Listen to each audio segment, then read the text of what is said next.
All right, guys. Our next guest is one of the baddest men when it comes to MMA. He's got an iconic mustache. You know him from Pride and the UFC, and now from movies.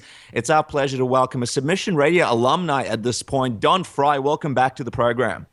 What do you mean, one of the most famous mustaches on the planet, buddy? This is the greatest mustache on the planet.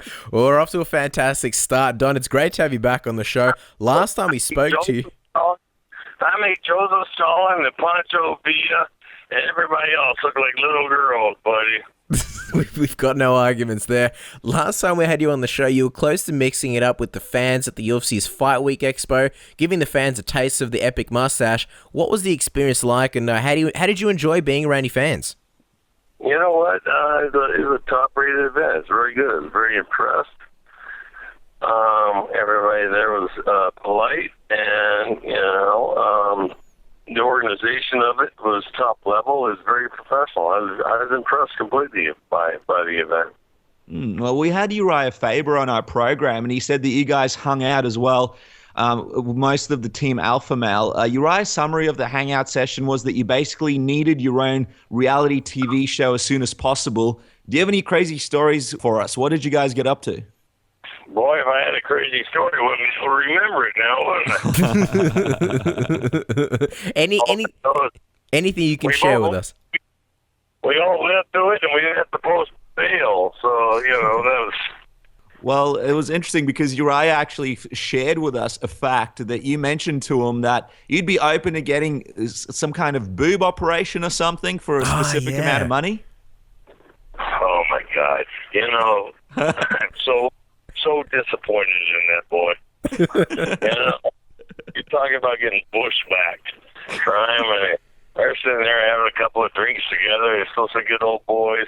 Next thing you know, he's got me on YouTube or whatever the hell it is. Yes, I'll pull a Bruce Jenner for $10 million. I'll wear a pair of tits for a year. Yes, I will. But what happens after the year is up? What, they come out and it's back to the regular Don Frye? Heck yeah, let's see, offer me another $10 million or $20 million. It goes up. It goes $10 million towards each titty. Yeah, so that'd be 20. Oh, you're a genius of a businessman, Don. Now, we hear you've been busy shooting a movie. What exactly you've been working on? I was over in Ohio doing Animal Among Us. John Woodward directed it, and Jonathan Murphy. Jonathan Murphy. Mm-hmm. One of your guys wrote it and helped star in it.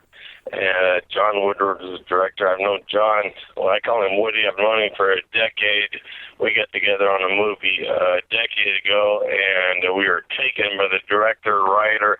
That guy fleeced us, and Woody wouldn't let me leave him in the creek.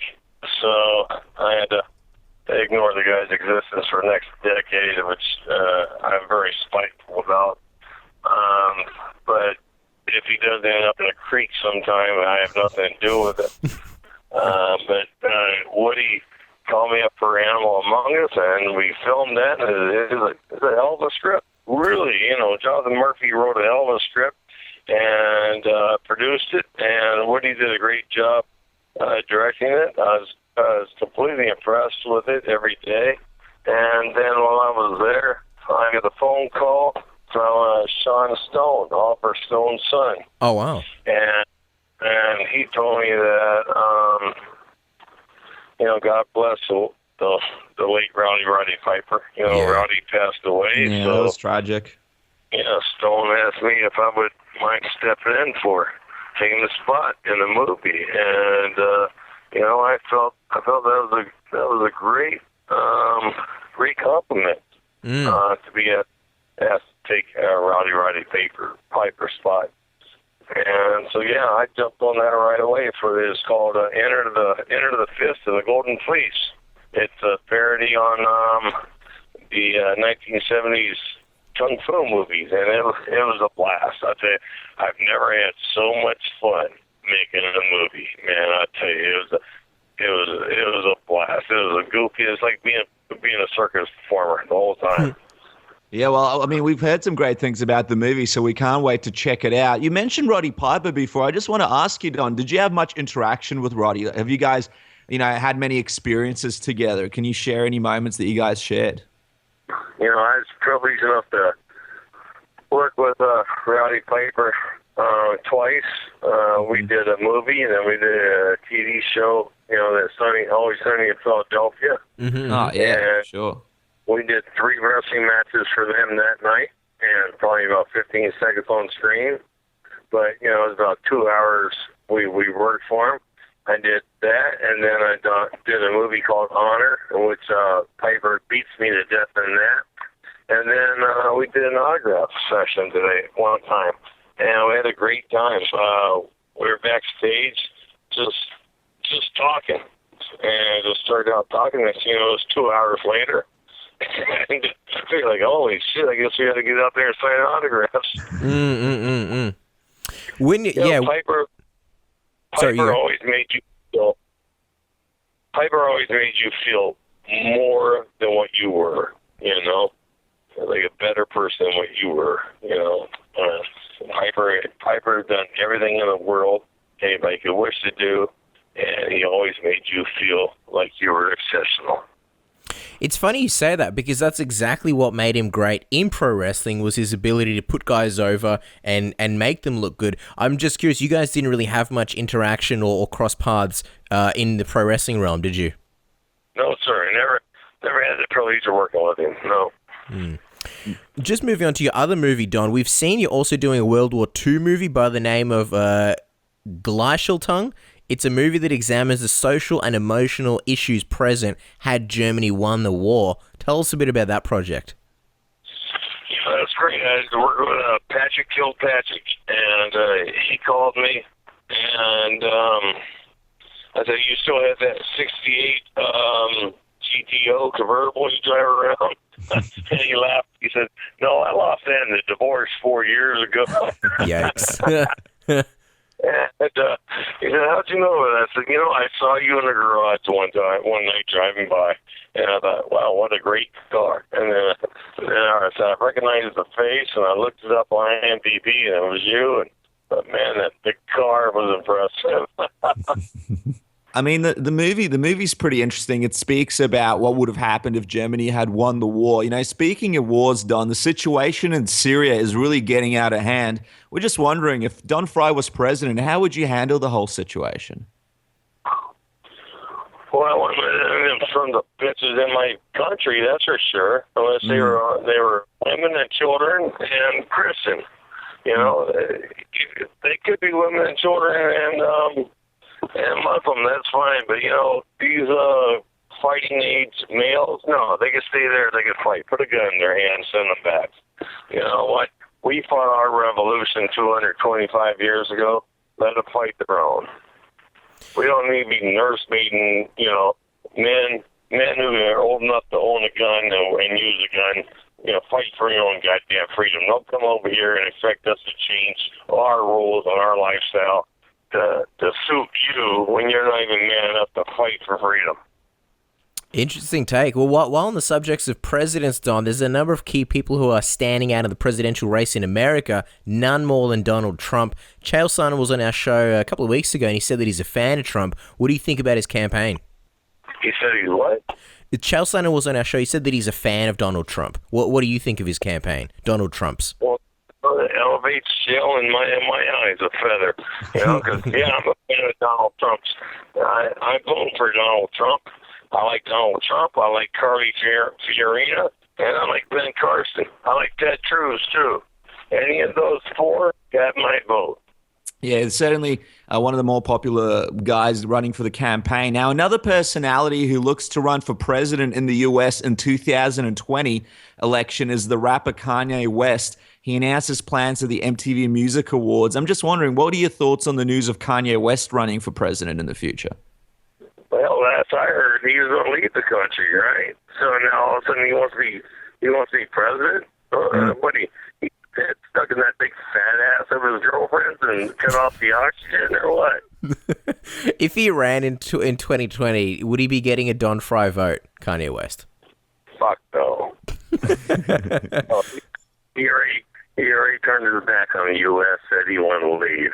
So, no, now you don't get to come back. You don't get to change your mind and want to be the leader of the country. Sorry, make up your mind. You're too unstable. Sorry, Kanye, no vote for you. Now, we just want to chat about MMA a little bit, Don. You've had a huge career in Japan. The UFC is trying to revive the interest that fans had in the sport. I'm just wondering, when you fought in there, how big was MMA in Japan back in the Pride days for some of the fans that may not remember, and why do you think it's died down? Back when we were doing Pride was an event, in all the meaning of the word event. And, people were dressed up, like in evening gowns and suits and ties and tuxedos. The Japanese, and they give you an idea of socialism. They have nothing to do with their money. They work hard all week long. They don't have enough money to buy a house. They never save enough money to buy a house. So you have 2, 3, 4, 5 generations living in an apartment. You only buy so many TVs and stereos. You only buy so many clothes. You only buy so much furniture, to fill up this apartment. So you have to spend your money somewhere. So they go out and they get drunk and they spend their money on entertainment. We were the main entertainment in the country and in that part of the planet.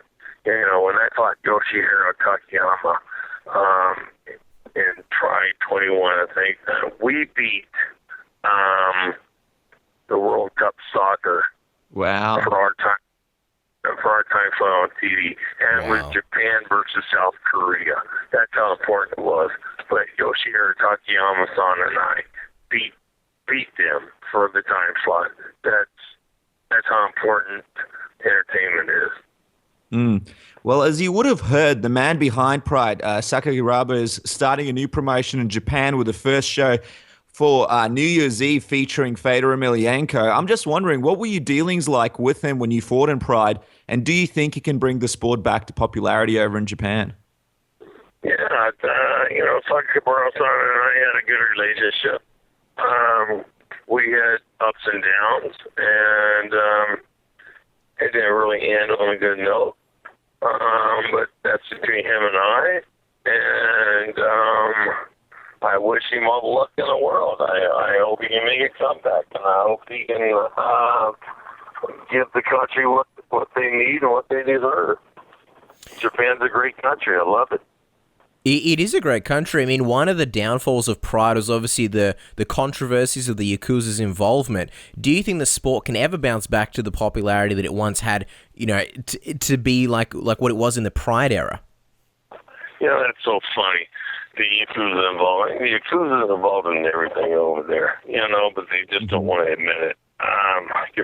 The Yakuza owns the taxis over there. At midnight, the subways shut down, and you're forced to take a taxi until 6 or 7 in the morning. And why? Because the Yakuza owns the taxi system.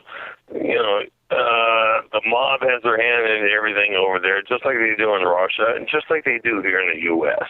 Okay? So let's get our hand off our asses and just admit life is life.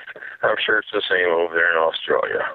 Yeah, well, we've got some bikies down here, Don, so we definitely have some stuff going on down here. I'm just wondering, with your time over in Pride in Japan, did you ever have any dealings with the Yakuza? We know that they like to take certain fighters out to dinner and stuff like that.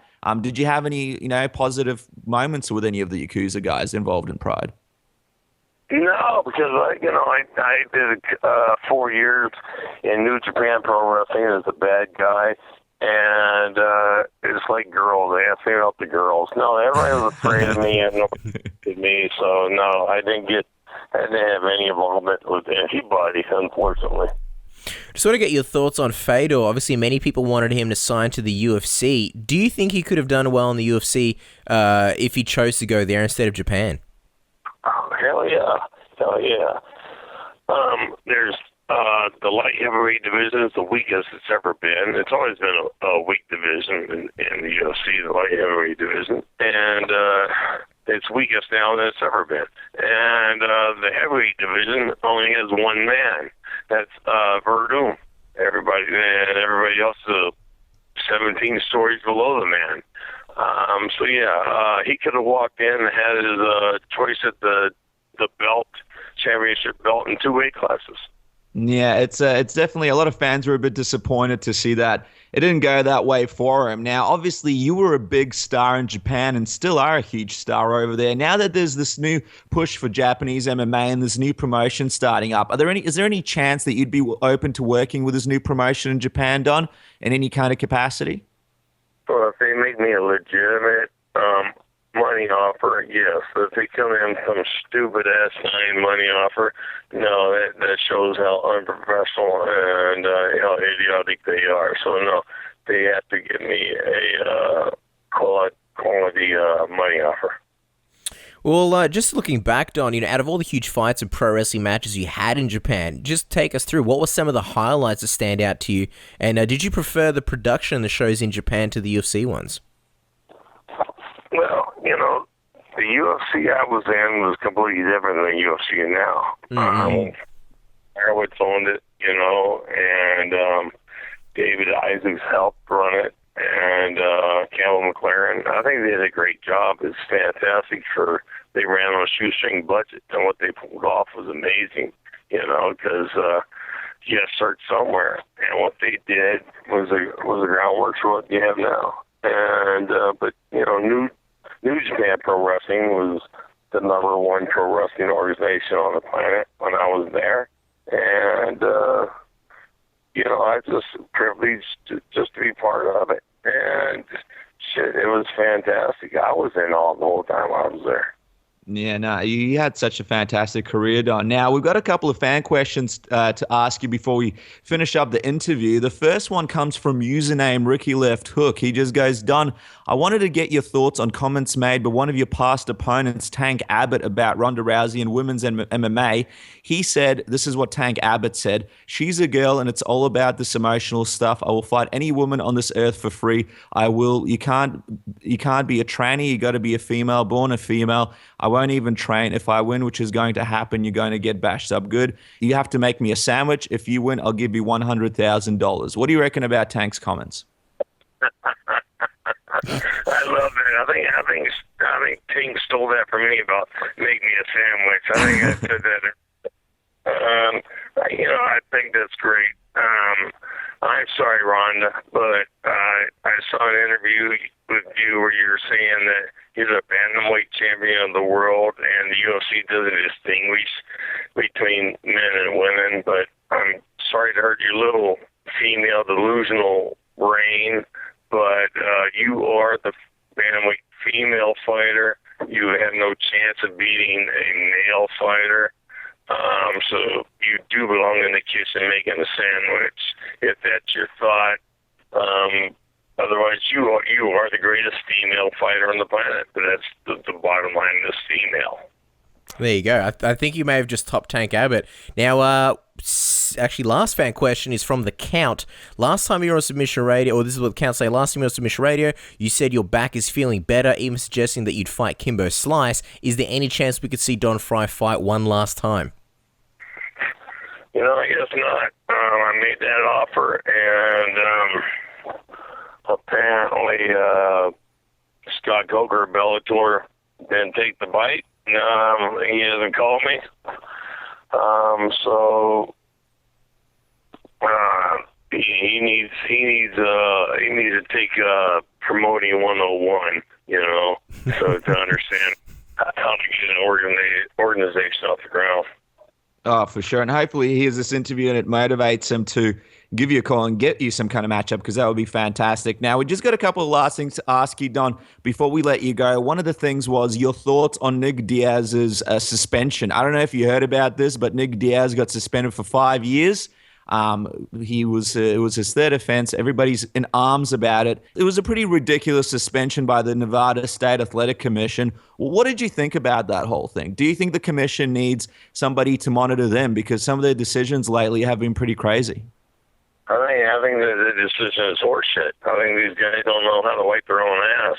That's how retarded they are with their decisions. There's no reason for him to be suspended for 5 years smoking dope. Everybody knows marijuana is a harmless drug. It's not a performance-enhancing drug. And they're going to turn around and they're going to give Jon Jones his license back. Jon Jones, who is a multimillionaire and has 3 or 4 baby mamas, which means, you know, you and everybody else who pays taxes are buying these little bastards, you know.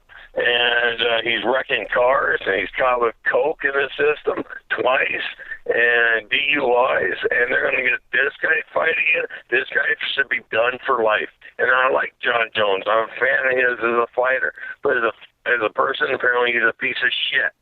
Now, they're going to let this guy fight, but not Nick Diaz, who is just smoking marijuana. There's something wrong with these assholes. Yeah, well, I mean, his lawyers actually presented a case where 2 of the 3 tests showed that he was clean. However, when Nick Diaz was asked by the commission, he pleaded the 5th, which is his constitutional right, where he didn't want to speak. And it seems like he got punished in particular because he chose not to speak. But that's his constitutional right, isn't it, Don? Why should he be punished for that? Correct. Yeah, correct. They went over and above their legal abilities. They should be canned right there. They should be sued. They should be disqualified in their position. You know, they are the epitome of the word unprofessional. Just for that, I mean, they were told that he has the right to plead the 5th, and their response was they don't care. You know, they're in charge. They're going to run it the way they want to.